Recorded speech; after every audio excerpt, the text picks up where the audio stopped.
창세기 32장 13절로 31절까지의 말씀입니다. 야곱이 거기서 밤을 지내고 그 소유 중에서 형 에서를 위하여 예물을 택하니 암염소가 200이요 수렴소가 20이요 암양이 200이요 수양이 20이요 전나는 낙타 30과 그 새끼요 암소가 40이요 황소가 10이요 암나기가 20이요 그 새끼 나기가 10이라. 그것을 각각 때로 나누어 종들의 손에 맡기고 그의 종에게 이르되 나보다 앞서 너가서 각대로 거리를 두게 하라 하고, 그가 또 앞선 자에게 명령하여 이르되 내 형 에서가 너를 만나 묻기를 내가 누구의 사람이며 어디로 가느냐, 내 앞에 그것은 누구의 것이냐 하거든 대답하기를 주의 종 야곱의 것이요 자기 주 에서에게로 보내는 예물이 오며 야곱도 우리 뒤에 있나이다 하라 하고, 그 둘째와 셋째와 각대를 따라가는 자에게 명령하여 이르되 너희도 에서를 만나거든 곧 이같이 그에게 말하고, 또 너희는 말하기를 주의 종 야곱이 우리 뒤에 있다 하라 하니, 이는 야곱이 말하기를 내가 내 앞에 보내는 예물로 형의 감정을 푼 후에 대면하면 형이 혹시 나를 받아주리라 함이었더라. 그 예물은 그의 앞서 보내고 그는 무리 가운데서 밤을 지내다가 밤에 일어나 두 아내와 두 여종과 11아들을 인도하여 야복나루를 건널세 그들을 인도하여 시내를 건너가게 하며 그의 소유도 건너가게 하고, 야곱은 홀로 남았더니 어떤 사람이 날이 새도록 야곱과 씨름하다가 자기가 야곱을 이기지 못함을 보고 그가 야곱의 허벅지 관절을 치매 야곱의 허벅지 관절이 그 사람과 씨름할 때에 어긋났더라. 그가 이르되 날이 새려하니 나로 가게 하라. 야곱이 이르되 당신이 내게 축복하지 아니하면 가게 하지 아니하겠나이다. 그 사람이 그에게 이르되 내 이름이 무엇이냐. 그가 이르되 야곱이니이다. 그가 이르되 내 이름을 다시는 야곱이라 부를 것이 아니요 이스라엘이라 부를 것이니 이는 내가 하나님과 및 사람들과 겨루어 이겼음이라. 야곱이 청하여 이르되 당신의 이름을 알려주소서. 그 사람이 이르되 어찌하여 내 이름을 묻느냐 하고 거기서 야곱에게 축복한지라. 그러므로 야곱이 그곳 이름을 브니엘이라 하였으니 그가 이르기를 내가 하나님과 대면하여 보았으나 내 생명이 보존되었다 함이더라. 그가 브니엘을 지날 때에 해가 돋았고 그의 허벅다리로 말미암아 절었더라. 이는 하나님의 말씀입니다. 좋으신 우리 주님의 은혜와 평강이 2023년 새해 첫 주일 주님 앞에 나온 우리 모두 위에 한 해 내내 함께 하기를 빕니다. 또 온라인으로 예배 드리는 지체들 위에도 주님의 평화가 함께 하기를 빕니다. 새해 첫 주일 아침입니다. 다이어리의 첫 장을 열고 첫 글자를 이렇게 적으면서 마치 마음에 새기듯 이렇게 글자를 적어 봅니다. 올 한 해 하나님께서 우리에게 행하실 일들을 참 조심스럽게 기대하고 소망하며 이 한 해를 엽니다. 현실은 여전히 어둡지만 때로는 홀로인 것처럼 여겨질 때도 있지만 그때도 여전히 주님은 우리와 함께 하십니다. 그 하나님의 은혜 안에 주님과 동행하는 우리 모두가 될 수 있기를 빕니다. 오늘 마음으로 읽는 글에는 이 새해 아침의 기도 안도연 시인의 시를 실었습니다. 시가 좋아서 제 다이어리에 이렇게 필사해 놓았는데요. 그래서 지난해 옮겨 적어 놓은 걸 어젯밤에 다시 이렇게 꼭 천천히 읽으면서 시인의 시가 참 마음에 와 닿았습니다.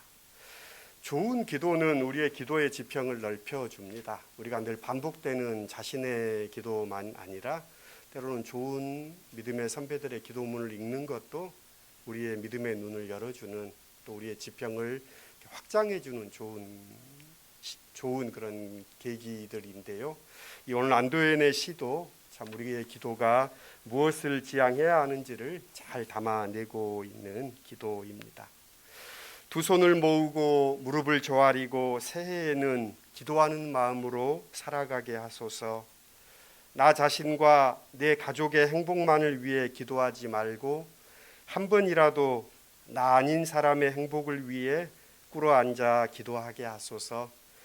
한 사람 한 사람의 기도가 시냇물처럼 모여들어 이 세상 전체가 아름다운 평화의 강이 되어 출렁이게 하소서. 이렇게 시작된 기도는 남의 허물을 함부로 가리키던 손가락을 부끄럽게 해달라는 그런 기원으로 넘어갑니다.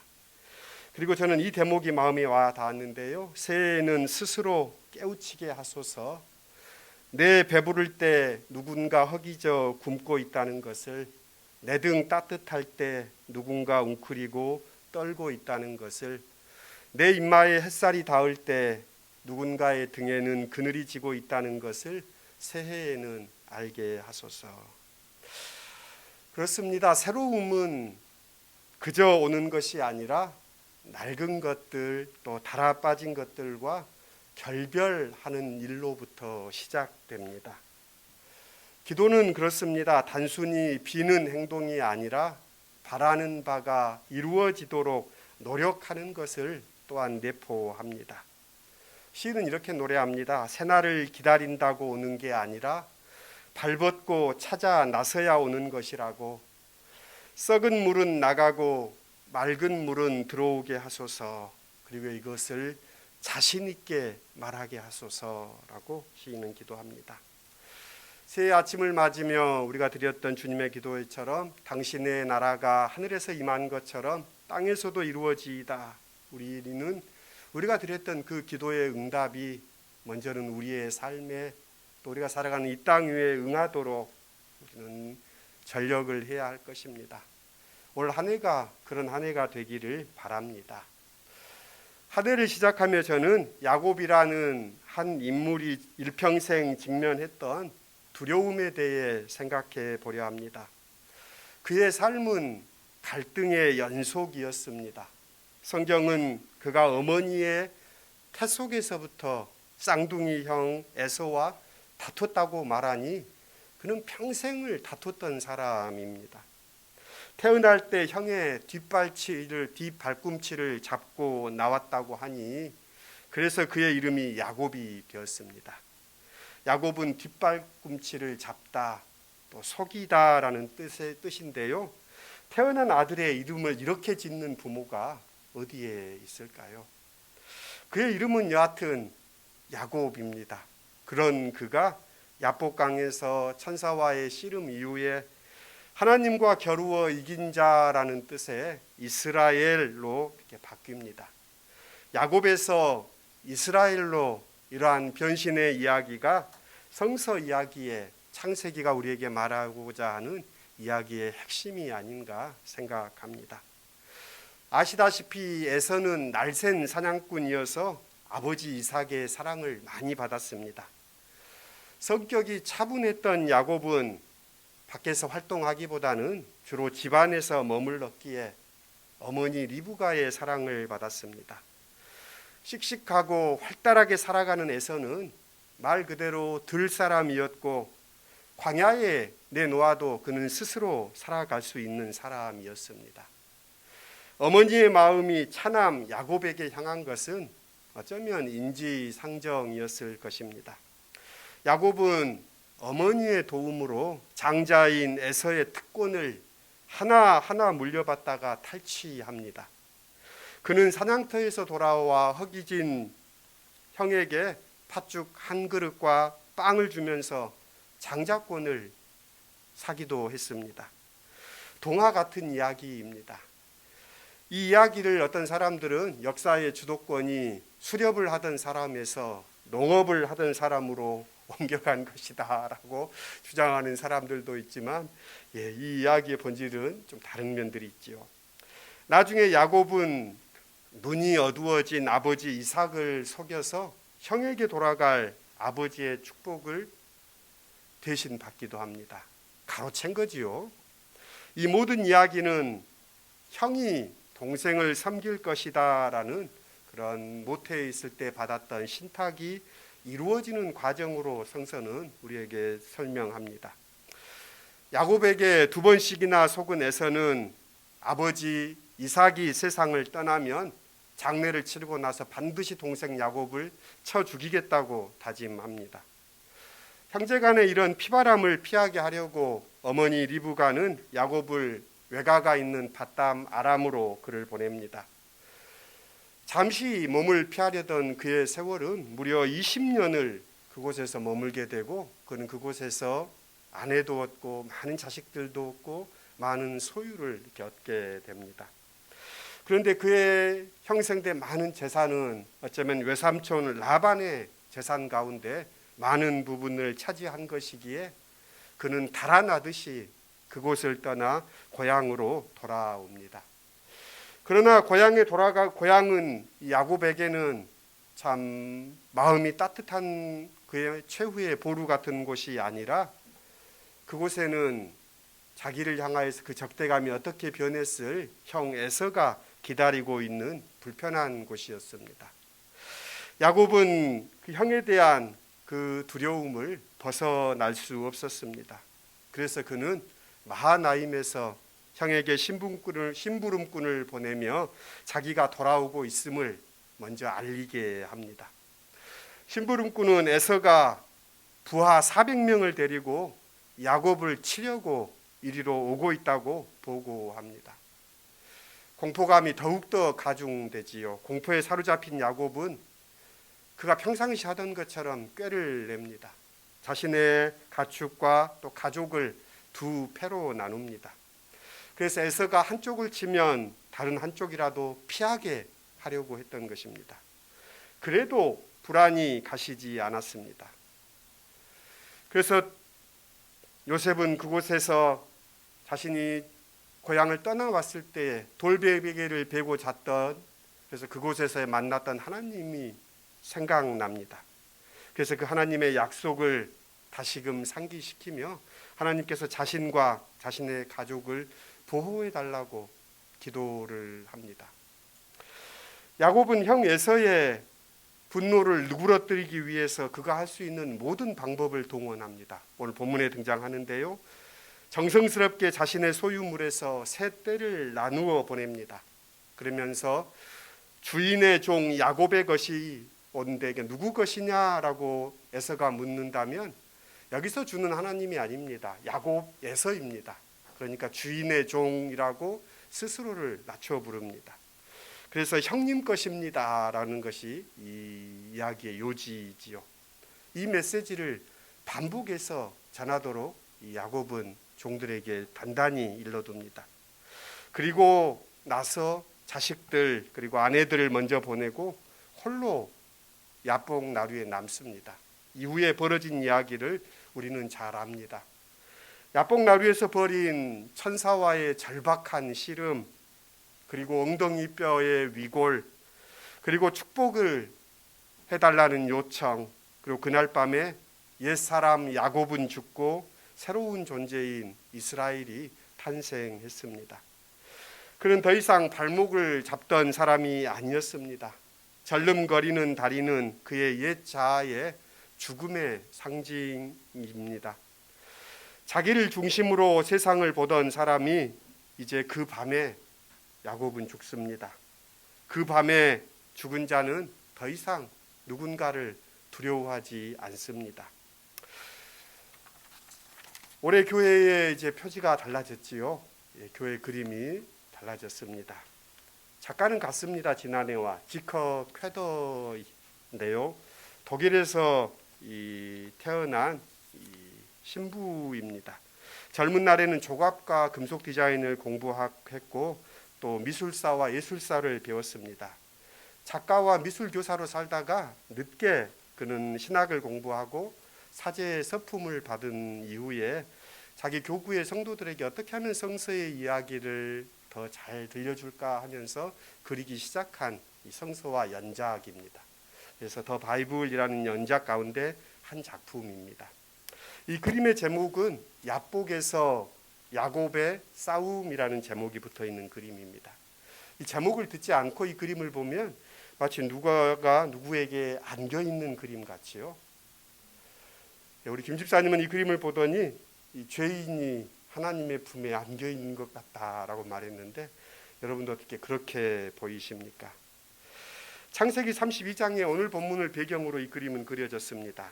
야곱은 귀향을 앞두고 오래전에 떠나왔던 집으로 돌아가는데 형 에서를 두려워하는 그런 시간들이지요.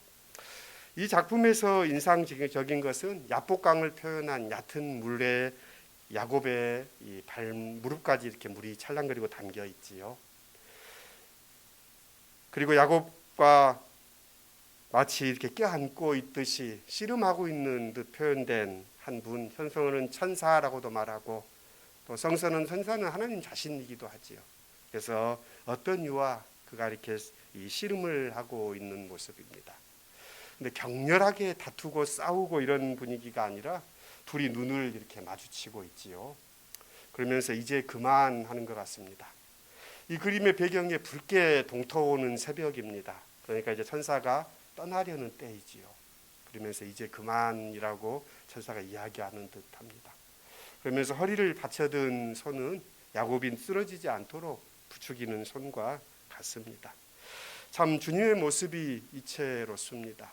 홀로 남아 그 두려움을 가운데 참 씨름하는 야곱, 그 곁에 주님은 찾아오셔서 그를 붙들고 그와 함께 하시는 주님을 이 그림에서 만납니다. 아침 해가 밝아오자 야곱은 그곳을 브니엘이라고 칭합니다. 하나님의 얼굴이라는 뜻으로 자신이 하나님의 얼굴을 보았습니다라는 고백이 이곳에 담겨져 있습니다. 베델에서 하나님을 만난 후에도 야곱은 새 사람이 되지 못했습니다. 밧단 아람에서의 20년의 세월도 그를 진정한 믿음의 사람으로 만들지 못했습니다. 하지만 야복강 나루에서 이 경험을 거쳐서 그는 하나님을 만난 사람이 되었습니다. 이후에 그는 형 에서 앞으로 나아가서 몸을 굽혀 절을 합니다. 비굴한 몸짓이 아니라 형 에서와의 화해를 바라는 그의 진실함의 표현이었습니다. 형 에서도 절름거리며 걷다가 땅에 엎드리곤 하는 동생의 모습을 보면서 그동안의 적대감을 내려놓습니다. 연민과 사랑이 에서의 마음조차도 사로잡습니다. 두 형제는 서로 목을 어긋 맞추고 끌어안고 함께 울었다라고 성서는 표현합니다. 참 아름다운 화해의 장면입니다. 야곱이 형 에서에게 한 말은 성경에서 가장 아름다운 말 가운데 하나입니다. 형님의 얼굴을 뵙는 것이 하나님의 얼굴을 뵙는 듯합니다. 그러니까 오늘 야곱은 브니엘, 내가 주님의 얼굴을 보았습니다. 그 경험 이후에 형님의 얼굴을 보면서 하나님의 얼굴을 뵙는 것 같습니다. 이런 고백을 야곱이 하고 있는 것을 우리는 듣게 됩니다. 2023년 우리 시온교회의 표가 홀로 그리고 함께라는 표로 한 해를 살려 합니다. 야복강에 홀로 남은 야곱이지만 하나님은 그를 찾아오셔서 그와 함께 해주십니다. 하나님이 함께 해주실 때 더 이상 야곱은 두려움에 사로잡힌 사람도 아니요 화해의 사람이 되어 함께 살아가는 길로 나아갑니다. 아브라함이 아이를 임신했지만 사례의 학대를 견디지 못해 광야로 나온 하갈을 하나님은 찾아오십니다. 홀로 있는 그녀를 찾아와서 하나님은 그녀에게 약속해 주시는 분이 하나님이십니다. 우리는 때로 광야와 같은 상황으로 막다른 길로 내몰릴 때 그때 하나님은 우리를 찾아오십니다. 방심하지 마시고 참으로 때가 이르면 하나님이 우리와 함께 하십니다. 2023년 올 한 해 어떤 일이 우리를 기다리고 있는지 알지 못합니다. 전망은 참 어둡다고 합니다. 연초부터 쉽지 않은 이야기들이 계속해서 들려옵니다. 하지만 주님이 우리와 동행하여 하십니다. 그러기에 우리가 새해를 다시금 열고 주님의 길에 나서려 합니다. 우리를 누르려는 무거운 짐을 내려놓고 주님의 선하신 권능을 경험하는 한 해가 될 수 있기를 빕니다. 홀로 그리고 함께 주님의 길을 걷는 우리 시온의 모든 지체들이 될 수 있기를 빕니다. 기도하겠습니다.